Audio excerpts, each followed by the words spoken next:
بسم اللہ الرحمن الرحیم۔ الصلاۃ والسلام علیک یا رسول اللہ وعلی آلک واصحابک یا سیدی یا رحمۃ للعالمین۔ السلام علیکم ورحمۃ اللہ وبرکاتہ۔ بہار شریعت حصہ اول کا درس چل رہا ہے۔ عالم برزخ کا بیان چیپٹر سے عقیدہ نمبر 9 اور 10 بیان کیا جائے گا۔ عقیدہ نمبر 9 میں بتایا گیا کہ عذاب قبر حق ہے اور تنعیم قبر بھی حق ہے۔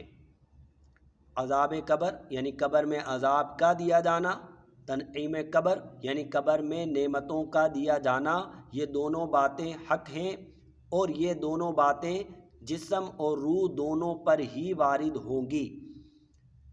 یعنی عذاب قبر جسم اور روح دونوں کو ہوگا، اور اگر کسی کو قبر میں نعمتیں دی جا رہی ہیں تو وہ نعمتیں روح اور جسم دونوں کو متاثر کریں گی۔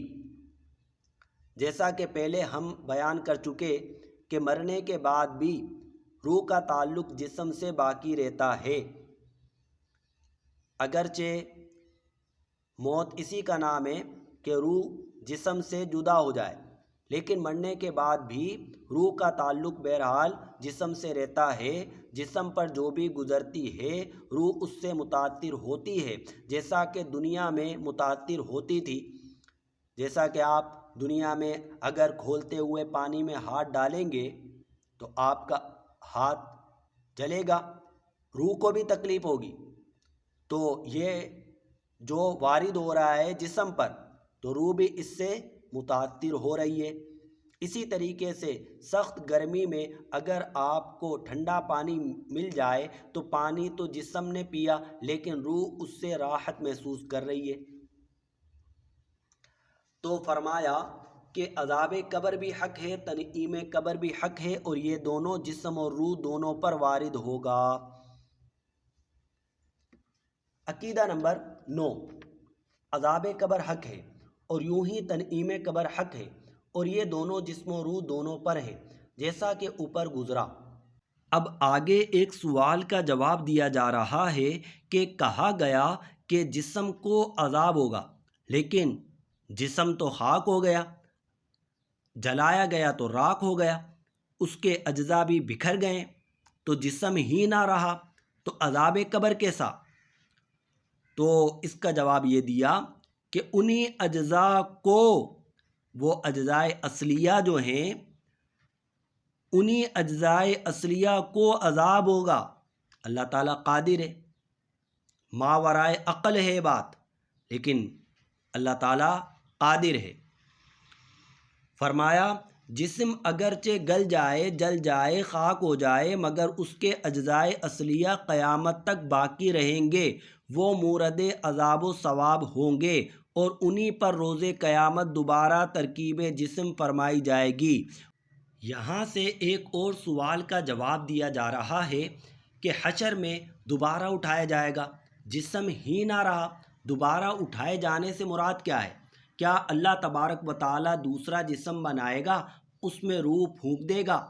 دوبارہ اٹھائے جانے سے کیا یہ مراد ہے؟ تو اس کا جواب دیا جا رہا ہے کہ نہیں، جسم وہی ہوگا۔ سوال یہ پیدا ہوتا ہے جسم رہا ہی نہیں تو وہی کیسے ہوگا؟ ہر روح کو اپنے ہی جسم میں پھونکا جائے گا، تو سوال پیدا ہوا جسم ہی نہ رہا۔ تو اس کا جواب یہ ہے کہ جسم راکھ ہو گیا یا خاک ہو گیا، اس کے اجزاء اصلیہ بکھر گئے، اللہ تبارک و تعالیٰ انہی کو جمع کرے گا، دوبارہ جسم بنا دے گا۔ تو گویا کہ یہ وہی جسم ہے، یہ کوئی اور جسم نہیں ہے، کیونکہ اجزاء اصلیہ وہی ہیں۔ جیسا کوئی شخص بچہ ہوتا ہے، پھر بڑا ہو جاتا ہے، یا موٹا بندہ بیمار ہو کر پتلا ہو جاتا ہے، پھر دوبارہ موٹا ہو جاتا ہے، کوئی یہ تھوڑی کہے گا کہ شخص ہی بدل گیا، جسم ہی بدل گیا، کیونکہ اجزاء اصلیہ وہی ہیں۔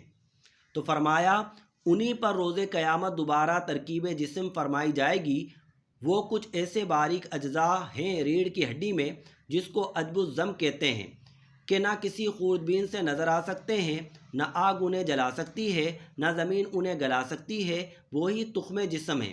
ولہذا روز قیامت روحوں کا اعادہ اسی جسم میں ہوگا، نہ جسم دیگر میں۔ بالائی زائد اجزاء کا گھٹنا بڑھنا جسم کو نہیں بدلتا۔ جیسا بچہ کتنا چھوٹا پیدا ہوتا ہے پھر کتنا بڑا ہو جاتا ہے، کبھی ہیکل جوان بیماری میں گھل کر کتنا حقیر رہ جاتا ہے، پھر نیا گوشت پوست آ کر مثل سابق ہو جاتا ہے۔ ان تبدیلیوں سے کوئی نہیں کہہ سکتا کہ شخص بدل گیا۔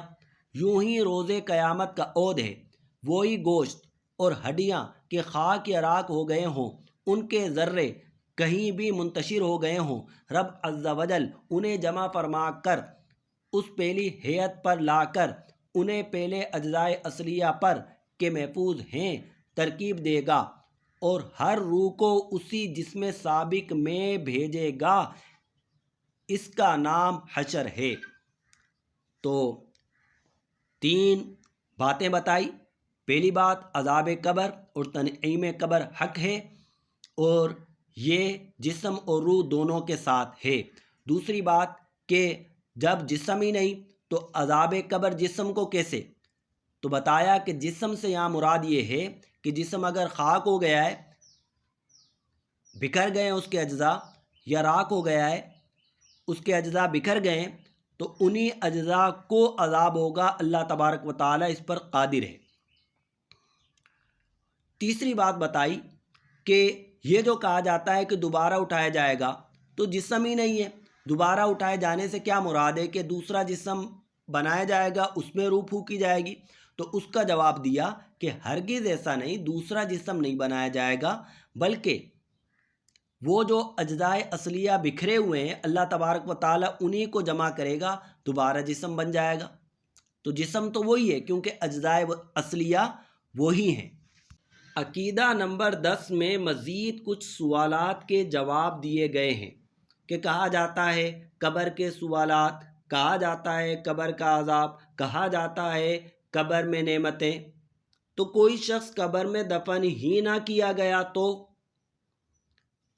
اس کا جواب یہ ہے کہ قبر سے مراد ہے عالم برزخ، جیسا کہ ہم پہلے بیان کر چکے۔ ہم زندہ ہیں عالم دنیا میں ہیں، ہمیں دوبارہ اٹھایا جائے گا، وہ عالم آخرت ہے۔ عالم دنیا اور عالم آخرت کے درمیان ایک اور عالم ہے، اسے کہتے ہیں عالم برزخ۔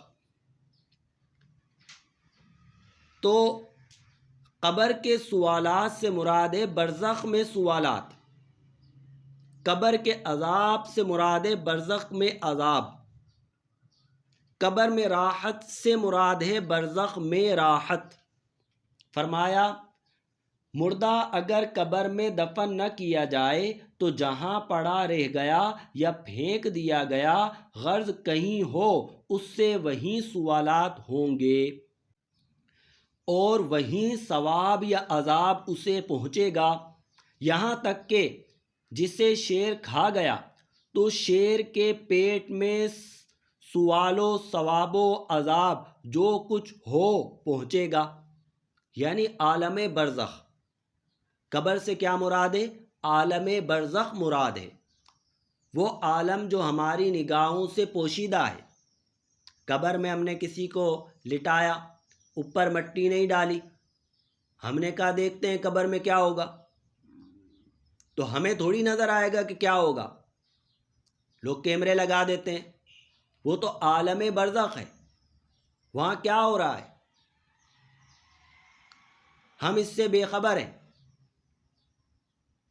قبر میں نکیرین کس انداز میں آتے ہیں اس کا بیان پہلے گزرا۔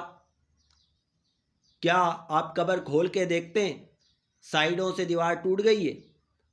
نہیں، ایسا نہیں، وہ عالم برزخ ہے، وہ ایک اور عالم ہے جسے ہم نہیں دیکھ سکتے۔ ہم عالم دنیا میں ہیں، عالم برزخ میں کچھ لوگ دنیا میں رہتے ہوئے بھی عالم برزخ کے حال سے واقف ہو جاتے ہیں۔ انشاءاللہ آگے اس کا بیان آ جائے گا۔ اللہ تبارک و تعالی سمجھنے کی توفیق عطا فرمائے۔ وآخر دعوانا ان الحمد للہ رب العالمین۔